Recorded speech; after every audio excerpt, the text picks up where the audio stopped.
जय श्री कृष्णा, जय गुरुदेव। कक्षा 10 का हार्दिक स्वागत और अभिनंदन है गीताधाम गुरुकुल परिवार में। कक्षा 10 के सभी छात्रों को गुड मॉर्निंग। मैं आप लोगों के साथ एक बार और फ्रांस की क्रांति से संबंधित कुछ बातें लेकर आया हूँ। बात हमने की थी फ्रांस की क्रांति की, और 1789 में जो लुई 16वें के काल में फ्रांस की क्रांति की शुरुआत हुई थी।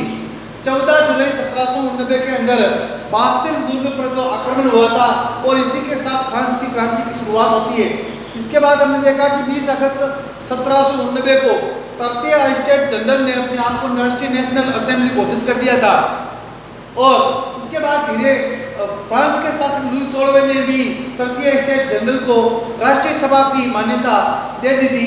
अब धीरे धीरे फ्रांस के अंदर जो है तीसरी स्टेट जनरल का प्रभाव बढ़ने लगा, और इसी के साथ जैकोबिन जो दल था उसका भी प्रभाव धीरे धीरे बढ़ने लगा। तो हमने देखा कि यहाँ पर फ्रांस के अंदर जो इस जैकोबिन दल का जो प्रभाव धीरे धीरे बढ़ रहा था, और उसके द्वारा जो अत्याचार किए गए थे, इन अत्याचारों को खत्म करने के लिए फ्रांस का एक मसीहा आता है, और इस मसीहा का नाम था नेपोलियन बोनापार्ट। जैसे कि मैंने आप लोगों को कल बताया था कि सन 1803 के अंदर 1791 के अंदर फ्रांस के संविधान का निर्माण प्रारंभ हुआ था। 1793 में फ्रांस के शासक को सूली पर या गिलोटिन शब्द आएगा, गिलोटिन का मतलब है सूली या फांसी, गिलोटिन पर चढ़ा दिया गया। और इसके बाद में 1803 में नेपोलियन बोनापार्ट जो है फ्रांस पर अपना अधिकार कर लेता है, और उसके शब्दों को एक बार मैं और आप लोगों के सामने रखता हूं कि नेपोलियन बोनापार्ट जैसे ही फ्रांस की राजगद्दी को हासिल करता है, तो वो कहता है कि मैंने फ्रांस का ताज जमीन पर पड़ा, मुझे फ्रांस का ताज जो है जमीन पर पड़ा हुआ मिला, और मैंने अपनी तलवार की नोक से उठाया, और मैंने अपने सर पर उसको धारण कर लिया। और वो कहता है कि मैं बिल्कुल सही समय पर आया हूँ। नेपोलियन बोनापार्ट कहता है कि मैं बिल्कुल सही समय पर आया हूँ। अगर थोड़ी देर पहले आता तो थोड़ी जल्दी हो जाती, थोड़ी देर बाद आता तो मैं थोड़ा लेट हो जाता या मुझे देरी हो जाती, लेकिन मैं बिल्कुल सही समय पर आया हूँ, इसलिए मुझे किसी के सहायता की आवश्यकता नहीं है। मुझे तो फ्रांस का ताज जो है वो जमीन पर पड़ा मिला है, और मैंने उसको अपनी तलवार की नोक से उठाया है। ये है फ्रांस के अपने शब्दों, अपने खुद के शब्द हैं। और आगे मैं इस क्रांति को बढ़ाना चाहता हूँ कि सन 1803 के अंदर जब नेपोलियन बोनापार्ट फ्रांस का शासक बनता है, और तब 1804 के अंदर वो एक नागरिक संहिता घोषित करता है, जिसमें भूदासत्व प्रणाली को समाप्त कर दिया गया, साथ ही आपके जन्म पर विशेष अधिकारों को समाप्त कर दिया गया, और संपत्ति के अधिकार को सुरक्षित कर दिया गया, कानून के समक्ष सबको बराबर का अधिकार दिया गया, और विभिन्न प्रकार से यातायात के साधनों का निर्माण किया गया, कारीगरों के श्रेणी संघों के नियंत्रण को हटा दिया गया, साथ ही उद्योगपतियों को नई नई आज़ादी दी गई। इस प्रकार के नेपोलियन बोनापार्ट के जो कुछ सुधार थे, इन सुधारों की चर्चा हम लोग आगे करेंगे। तो हम बात करते हैं कि 1804 के बाद में जब नेपोलियन बोनापार्ट ने अपनी संहिता का निर्माण किया था, और धीरे धीरे फ्रांस का वर्चस्व विश्व में बढ़ने लगा। अब फ्रांस के इस शासक ने विश्व विजय अभियान चलाया।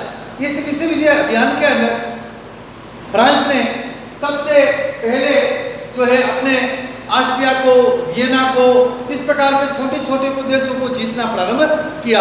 प्रसा, ऑस्ट्रिया, बोर्निया, और साथ ही उसने रूस जैसे विशाल देश को भी जीतना चाहा, और उसने एक रूस को जीतने के लिए उसने एक अभियान चालू किया था। इस अभियान का नाम है मास्को अभियान। रूस की राजधानी है मास्को, अर्थात उसने मास्को पर अधिकार करना चाहा, और इसी को कहा जाता है मास्को अभियान। तो नेपोलियन बोनापार्ट ने मास्को अभियान के तहत रूस को जीतना चाहा, परंतु वहाँ पर बहुत अधिक ठंड होने के कारण वातावरण जो था, जलवायु जो था, वो लड़ाई या युद्ध के अनुकूल न होने के कारण इस नेपोलियन बोनापार्ट की काफ़ी सारी सेना जो थी ठंड या शीत के कारण वह नष्ट हो गई, और उसे जो है आधी असफलता को प्राप्त करके ही वापस लौटना पड़ा। इसके बाद में उसने इंग्लैंड के साथ अपनी जो है विजय अभियान चलाया। तो इंग्लैंड के एकमात्र यूरोप का पूरा एकमात्र एक ही देश था इंग्लैंड, जो फ्रांस का सामना कर सकता था। और इंग्लैंड पूरे यूरोप को जीतने के बाद में केवल और केवल नेपोलियन बोनापार्ट इस इंग्लैंड को नहीं जीत पाया और इंग्लैंड के सेनापति से इसको जो है पराजित होना पड़ा था। तो इस प्रकार से और इस नेपोलियन बोनापार्ट ने इंग्लैंड के साथ में एक व्यवस्था प्रारंभ की थी और इस व्यवस्था का नाम है महाद्वीपीय व्यवस्था। महाद्वीपीय व्यवस्था किसके साथ अपनाई थी नेपोलियन बोनापार्ट ने? इंग्लैंड के साथ, क्योंकि इंग्लैंड में इस समय 18वीं शताब्दी के अंदर एक क्रांति चल रही थी और इस क्रांति का नाम था औद्योगिक क्रांति।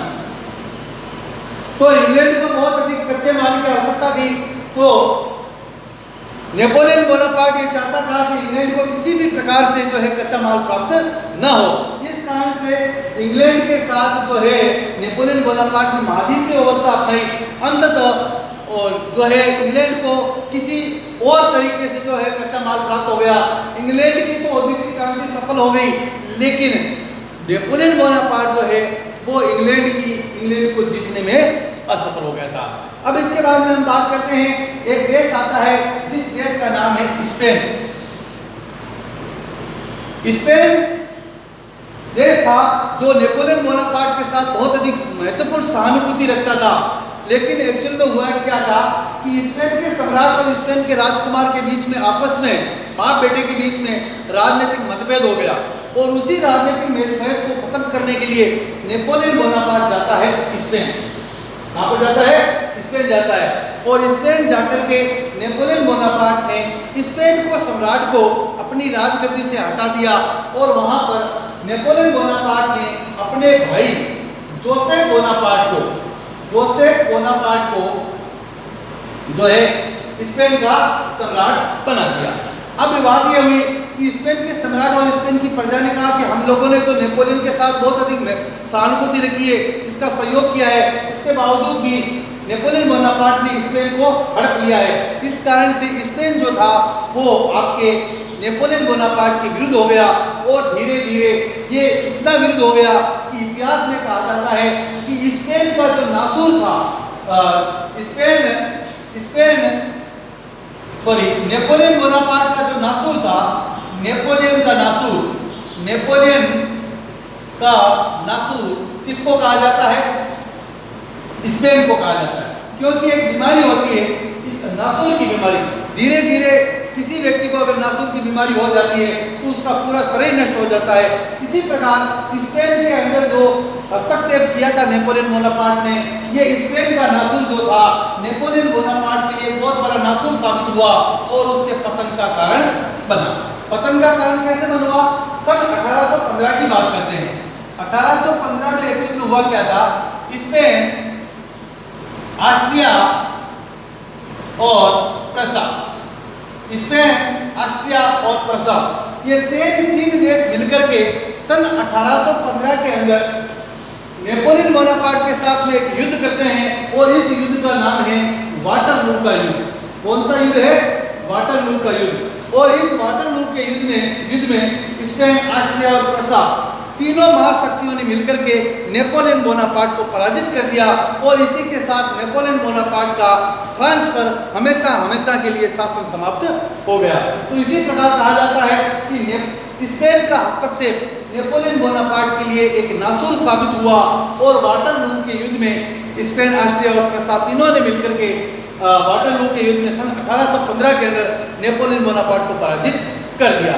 तो इस प्रकार से ये एक फ्रांस के जो है क्रांति की ये जो घटनाएं हैं, क्रमबद्ध तरीके से लुई 16वें का शासनकाल, जैकोबिन दल का शासनकाल, नेपोलियन बोनापार्ट का शासनकाल, फ्रांस की क्रांति का एक बहुत बड़ा महत्वपूर्ण जो है ये चैप्टर्स है। तो हम लोग कह सकते हैं कि ये जिस प्रकार नेपोलियन बोनापार्ट ने संपूर्ण विश्व को जीतने की चाह रखी थी, उसी प्रकार भारत के एक सम्राट थे जिनका नाम था समुद्रगुप्त महोदय, जो गुप्त काल के सबसे यशस्वी और प्रतापी शासक थे।